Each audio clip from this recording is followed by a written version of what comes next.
All right. Ever imagine turning those like rundown houses you see, the forgotten ones, into serious cash? Oh, yeah.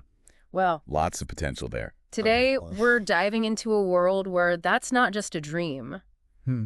Abandoned housing revitalization in Missouri. Okay. We've got a stack of sources here from an Perfect. investment proposal that's got me, honestly, kind of hooked Interesting. to like legal documents and government info. Okay, yeah. And let me tell you, this is a deep dive you won't want to miss. Sounds like it. Our goal, Yeah.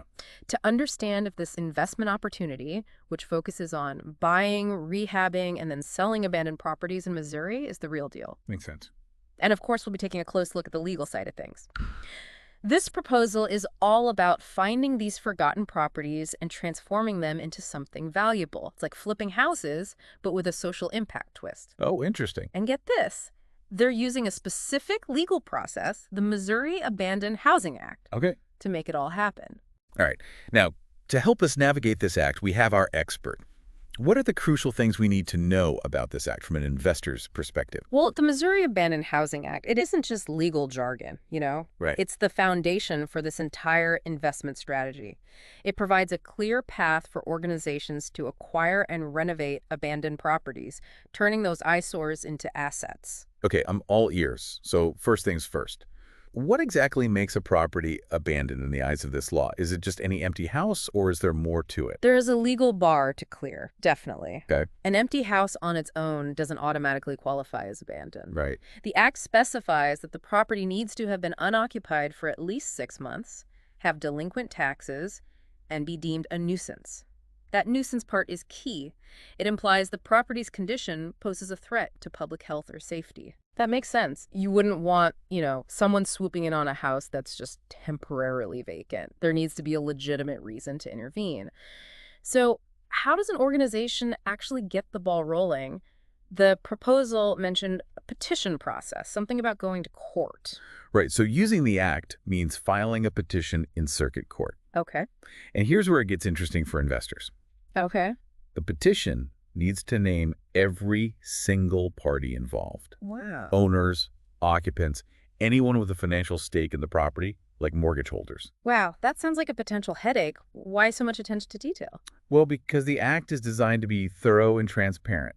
It ensures everyone's rights are considered and that the process is, as fair as possible. Fairness is important, but so is speed, especially when dealing with properties that might be deteriorating. Does this process drag on forever? That's where it gets interesting. The act actually aims for expedited treatment. Think of it this way. A faster process means a quicker turnaround for investors, and it helps prevent further property deterioration, which benefits the community as well. Makes sense. A win-win situation for everyone. Yeah. So once the petition is filed, what happens next? Does the organization just get free reign over the property? Not quite. Okay. The court plays a crucial role here. Okay. They review the organization's proposed rehabilitation plan, and if they approve it, grant temporary possession of the property to the organization. Okay. This gives them the legal right to start work on the property. This step ensures the organization's plan is sound and financially feasible. Okay, so the organization gets to work fixing up the place. But what about the original owner? Do they just lose all rights to the property? Not at all. The Act has provisions to protect their rights. Okay. They can actually petition for the restoration of possession, essentially asking the court to give them their property back. So even if the organization has already injected time and money into the property, the owner could potentially step in and reclaim it. Exactly. And to ensure fairness, the owner would be entitled to compensation for the rehabilitation work already completed. This financial transparency is a recurring theme throughout the Act. That's interesting. So there's a financial incentive for organizations to do a good job with the rehab. Absolutely. The Act encourages both quality work and responsible financial management. Okay, so what happens if the owner doesn't reappear within a certain time frame? Does the organization get full ownership of the property then? That's where the concept of a quitclaim judicial deed comes in. Okay. It might sound intimidating, but think of it as a clean slate for the property. Okay. If the owner doesn't regain possession within a year, the organization can petition for this deed. If granted, it transfers full ownership to the organization, effectively wiping away previous ownership claims. A whole year. That's a pretty substantial window for the owner to assert their rights. So if no one steps up, The organization gets a clear title and can move forward with their plans, including eventually selling the property. That's how the process is designed to work, yes. Hmm. It balances the need for revitalization with the protection of individual property rights. All right, let's make this a bit more concrete. We've got this fascinating case study that really brings this act to life. Okay. It involves a Missouri nonprofit called the KC Homeownership Association and their work on a property at 6028 Jackson Avenue. What can we learn from this particular case that might be relevant for potential investors? This case is a great example of the act in action Okay. and highlights both the potential and complexities involved. It shows how an organization navigates the legal steps, manages the rehabilitation process, and ultimately transforms an abandoned property. All right, let's dive into the specifics of this case. What were the key steps the KC Homeownership Association took to acquire and revitalize this property? What kind of legal hoops did they have to jump through? Well, the court documents we have show a clear progression of actions. Okay. First, there's the petition for temporary possession, where the KC Homeownership Association laid out their case, arguing that the property met the criteria for being abandoned. They then filed a motion for entry upon abandoned property, which, once granted, allowed them to physically access the property and assess its condition. So they had to get explicit permission from the court to even step foot on the property. Exactly. Every step of the way, the court oversees the process, ensuring everything is done legally and transparently. Makes sense. So what happened next? Did they just start swinging hammers? Not quite. Okay. They then submitted a motion for approval of the rehabilitation plan, outlining how they intended to fix up the property and bring it back to a livable state. The court approved this plan, granting them the go-ahead to start the actual work. Okay, so far so good. They've got legal access to the property and a green light to start renovations. What else can we learn from their journey? The case files also include a quarterly rehabilitation report, which is a fantastic example of the financial transparency required by the Act. Right. This report outlines the progress made, the money spent, and any income generated. It provides investors with a clear picture of how the project is progressing and how funds are being utilized. That's incredibly valuable information for investors. It's like having a window into the financial health of the project. Now, this might be a delicate question, but the documents mention that the defendant in this case, Marcus Louis Deemer Sr., failed to appear in court. Do we have any insight into why that happened? Unfortunately, we don't have that information. Okay. But it's worth noting that we only have one side of the story here. Right. We're simply presenting the information as it appears in the court documents. Absolutely. Objectivity is key. Absolutely. So putting this case study into the context of the investment proposal, what are some of the key takeaways for potential investors? Does this case support the idea that the Missouri Abandoned Housing Act is a viable pathway to acquiring and revitalizing properties? Absolutely. This case serves as a real-world example of the Act's potential. Right. The KC Homeownership Association successfully navigated the legal processes, implemented a rehabilitation plan, and ultimately gained control of the property. It provides a blueprint for other organizations and investors looking to leverage the Act for similar projects. That's encouraging. But before we get too excited about the potential profits, we need to talk about the financial side of things. The proposal emphasizes transparency and budgeting, and they project substantial returns upon selling these revitalized properties. But surely there are risks, right?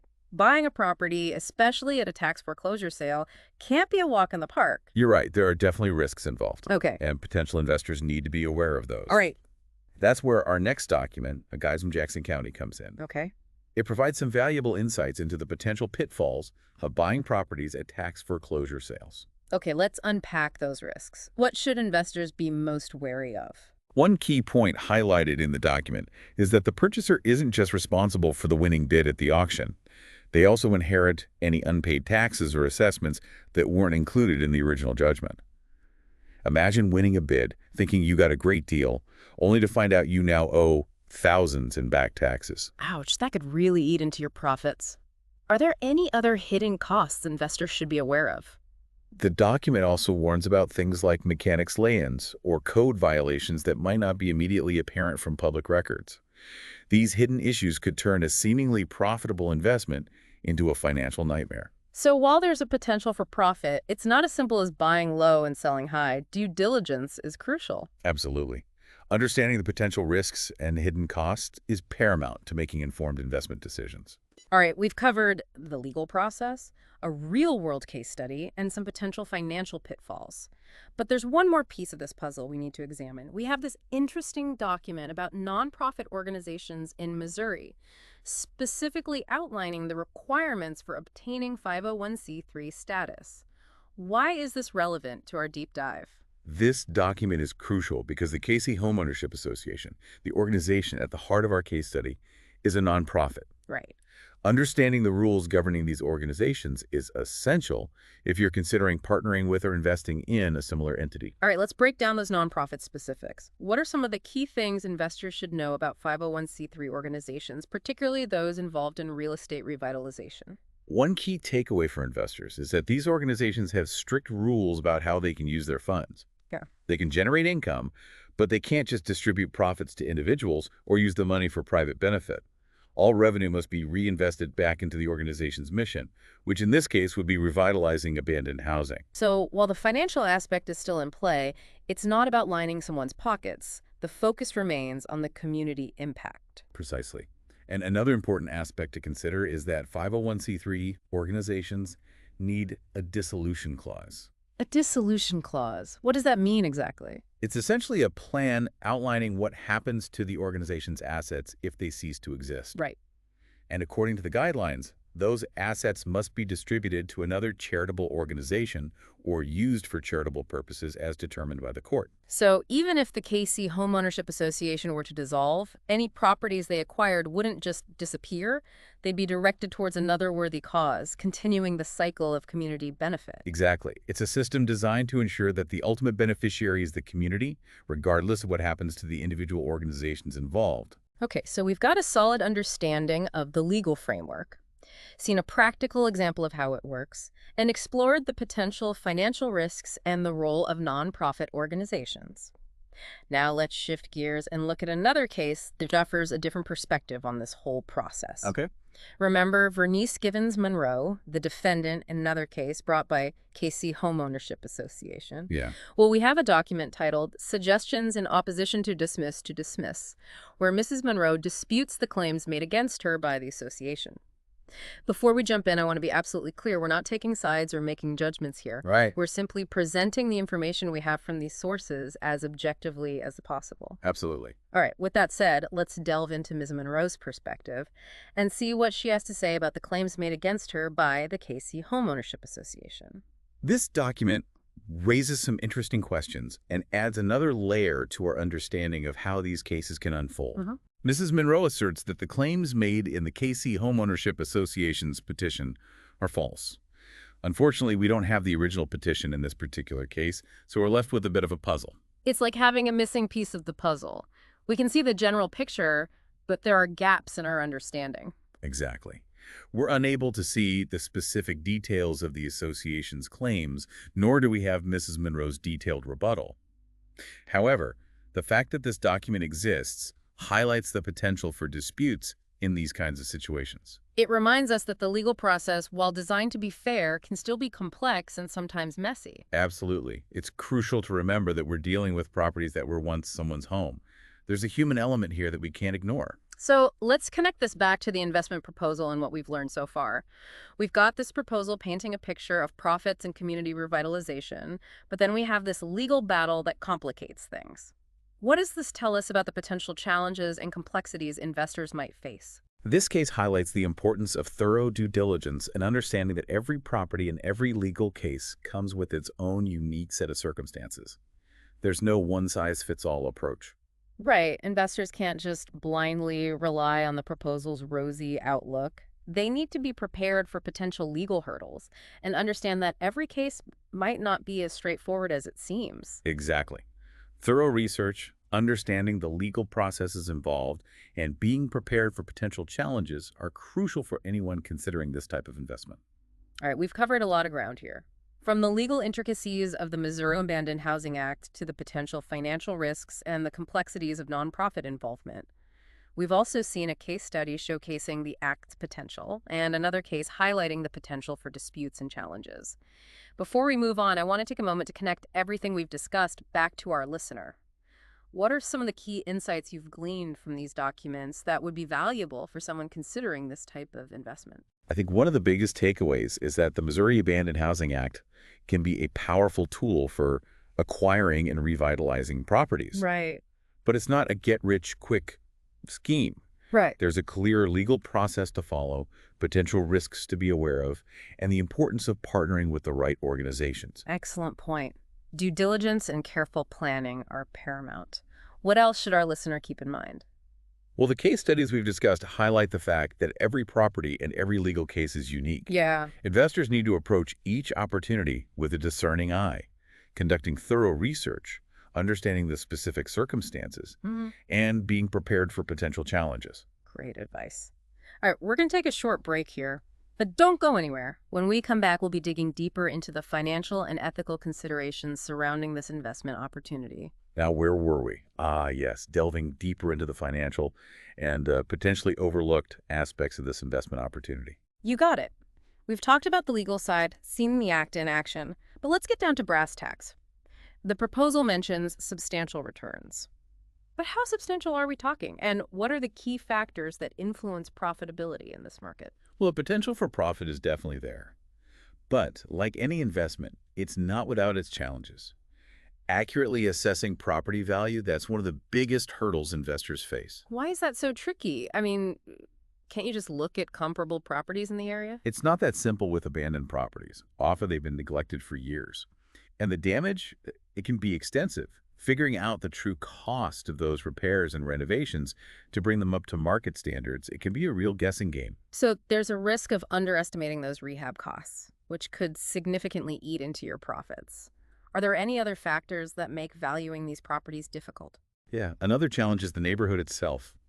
Abandoned properties are often concentrated in areas that have experienced, economic decline.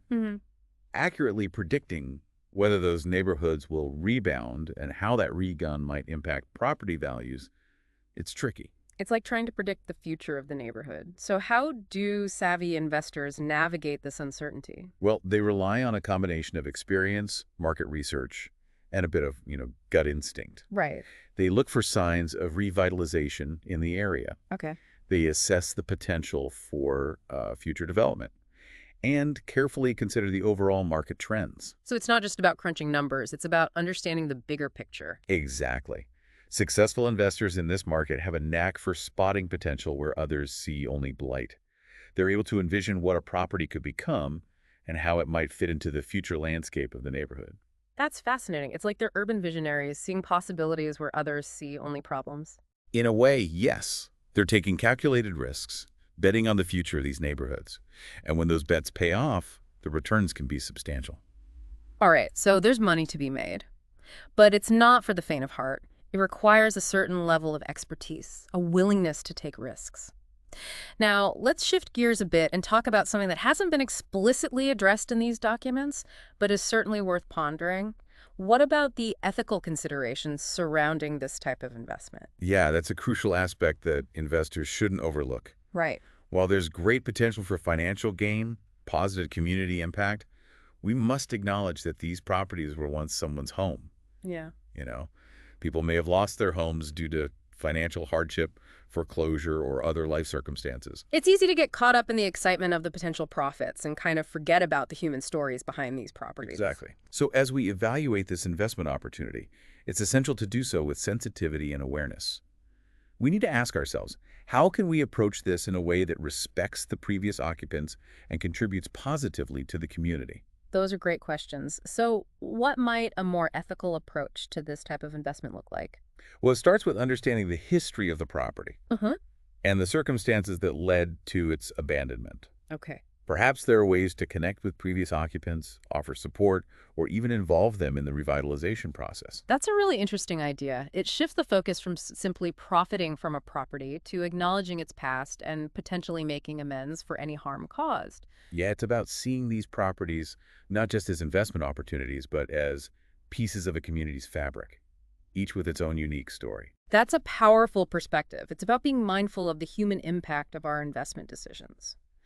Now, I remember noticing something kind of intriguing in the documents. Charles Monroe, potentially related to Vernice Givens Monroe, incorporated a nonprofit organization called Love's House, INC. This happened around the same time the KC Homeownership Association filed suit against Miss Monroe. Could this be more than just a coincidence? It's certainly a curious detail that warrants further exploration. While we can't definitively say what Mr. Monroe's intentions were, it's plausible that this was a strategic move related to the legal battle with the KC Homeownership Association. Perhaps an attempt to gain control of the property through his own nonprofit. It's a possibility worth considering. This highlights the complexity of these situations and the potential for various stakeholders to have their own motivations and agendas. It's like a real-life game of chess with multiple players making calculated moves. Precisely. And as investors, it's crucial to understand the dynamics at play and be aware of the potential motivations of all parties involved. All right, so we've covered the financial aspects, the ethical considerations, and even uncovered a potential subplot involving the incorporation of a new nonprofit. This deep dive has been a whirlwind of information. Before we wrap up, I want to circle back to something you mentioned earlier. The Rebuild KC Recommendations document lists several organizations engaged in community programs, including KC Homeownership Association's Abandoned Property Rehabilitation Project. What does this tell us about the bigger picture of abandoned housing in Missouri? This suggests that the Missouri Abandoned Housing Act isn't just being used in isolated cases. Right. It's actually being leveraged by multiple organizations across the state as a tool for community revitalization. Okay. This is potentially a sign of a growing trend, with more and more organizations recognizing the potential of this act to address the issue of abandoned housing and create positive change. That's exciting. It seems like this act has the potential to make a real difference in communities across Missouri. Absolutely. It's not just about profits. It's about transforming neighborhoods, creating affordable housing options, and revitalizing communities that have been struggling. And perhaps even more importantly, it's about doing so in a way that's mindful of the ethical considerations, respects the history of these properties, and empowers communities to be a part of the solution. Exactly. It's about finding a balance between economic opportunity and social responsibility, creating a win-win situation for both investors and the communities they serve. This deep dive has truly opened my eyes to the potential of abandoned housing revitalization, but it's also highlighted the complexities and ethical considerations involved. It's definitely not a simple investment, but it's one with the potential to make a real difference. And that's what makes it so fascinating. It's an investment opportunity that goes beyond just financial returns. It's about revitalizing communities, creating affordable housing, and making a positive impact. All right, we've explored the legal framework, delved into the financial aspects, and grappled with the ethical considerations. We've also seen real-world examples of how this act is being utilized both successfully and with challenges. What's the one key message you want our listener to take away from this deep dive? I think the biggest takeaway is that the Missouri Abandoned Housing Act offers a unique and potentially lucrative opportunity. But it's not a path to be taken lightly. It requires careful planning, thorough research, and a deep understanding of both the financial and ethical implications. That's great advice. And perhaps even more importantly, it's about approaching this opportunity with sensitivity and awareness, recognizing that these properties were once someone's home and that our actions can have a lasting impact on communities. Absolutely. It's about seeing beyond the dollar signs and understanding the human stories that intertwine with this investment landscape. Before we wrap things up, I want to leave our listener with something to ponder. What would a truly equitable and sustainable approach to addressing abandoned housing look like? That's a fantastic question, and one that deserves careful consideration. It's a question that challenges us to think beyond profits and envision a system that prioritizes community needs, empowers residents, and ensures that everyone benefits from the revitalization process. That's a powerful thought and a perfect note to end on. This deep dive has been a journey of discovery, uncovering the complexities and potential of abandoned housing revitalization. We've explored the legal framework, the financial aspects, and the ethical considerations, leaving no stone unturned. We hope this deep dive has equipped you, our listener, with the knowledge and insights you need to navigate this complex and potentially rewarding investment landscape. And remember, knowledge is only as valuable as the actions we take based on it. So use this information wisely, make informed decisions, and strive to make a positive impact on both your portfolio and the communities you invest in. Well said. That's a wrap on our deep dive into abandoned housing revitalization. We hope you've enjoyed the journey as much as we have. And remember, knowledge is power, but it's up to us to use that power wisely. That's a challenge to us all, to think beyond, just the bottom line and consider the human side of these investment decisions. It's not just about like flipping houses, it's about revitalizing communities in a way that benefits everyone. Precisely, yeah. We need to move away from that mindset of simply extracting value from these properties Mhm. and instead focus on creating value for both investors and the community as a whole. I love that perspective. It's about finding that sweet spot where profit and purpose align. Now, I know we've thrown a lot of information at our listener today. So, we talked about legal processes, financial risks, ethical considerations. We even uncovered a potential subplot involving a newly formed nonprofit. Before we sign off, I want to bring it all together and highlight some of the key takeaways. What do you think? Absolutely. I think the most important message is that the Missouri Abandoned Housing Act provides a, well, unique opportunity to acquire and revitalize properties, potentially turning them into profitable investments. However, this is not a passive investment strategy. It requires a proactive approach, thorough research, and a willingness to navigate the legal complexities involved. Right. There's definitely no set it and forget it mentality here. Yeah. Investors need to be actively involved and understand the nuances of this market. What else should our listener keep in mind as they're kind of going through this process? Another crucial point is the importance of due diligence. Right. Don't just rely on the rosy projections in the proposal. Yeah. Dig deep, assess the property's condition, research the neighborhood, and understand the potential risks involved. Yeah. Remember those hidden costs we discussed? Unpaid taxes, liens, code violations. Those can quickly turn a seemingly good deal into a financial nightmare. Excellent point. It's about being a savvy investor, not just a dreamer chasing quick profits. What other advice would you give to our listener based on what we've uncovered in these documents? I'd say it's crucial to consider the long-term impact of your investment decisions. How will your actions affect the community?